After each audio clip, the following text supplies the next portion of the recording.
Hatimaye mechi wanandugu imeshaweza kumalizika. Mechi ya mapacha wawili, mechi ya Mudi na Muhamadi imeweza kumalizika kwa Yanga kuibuka na ushindi mnono wa chuma 3-0, na watu wengi waliweza kutegemea, waliweza kutarajia kile kitu ambacho kimetokea. Ni rahisi sana kwa timu ya Yanga kuweza kushinda mbele ya Singida, kwa sababu Singida ni timu kubwa, Singida ni timu nzuri ikicheza na timu zingine, lakini itapoenda kucheza na bahasha wake, ambapo itaenda kucheza na kaka yake, basi imekuwa ni timu ambayo haionyeshi ushindani kabisa.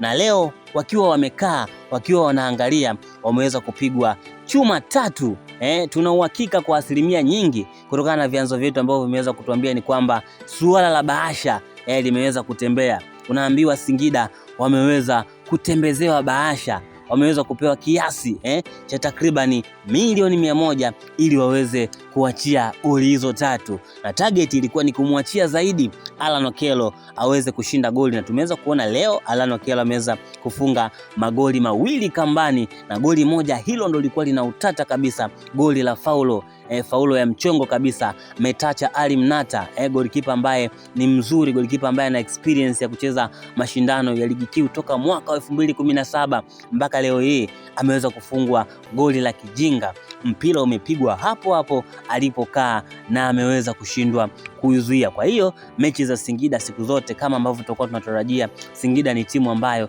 imekuwa ikiwaachia sana Yanga, na wataalamu wamekuja wakisema kwamba Singida ni tawi la Young Africans, na ndio maana Yanga wakielekea kucheza na Singida siku zote wamekuwa hawana wasiwasi, na mara zote wamekuwa wakipata matokeo. Hakuna timu yoyote ambayo imeitwa Singida na ikaja kuifunga timu ya Yanga. Mara zote Singida imekuwa ikipokea kichapo pale ambapo ikikutana na Yanga. Singida hawa ambao wakikutana na Simba wanakaza, wanakuwa ni midebwedo wakija kukutana na timu ya Yanga. Na kwa taarifa ambazo tumeweza kuzipata kutoka chini ya kapeti ni kwamba kama ambavyo mara zote Yanga amekuwa akiwafanyia Singida, basi na msimu huu pia wameweza kuwafanyia vivyo hivyo, kwa sababu mechi iliyopita waliweza kuwapiga kibano cha goli 6-0, na mechi hii basi ya leo wameweza kushinda chuma 3.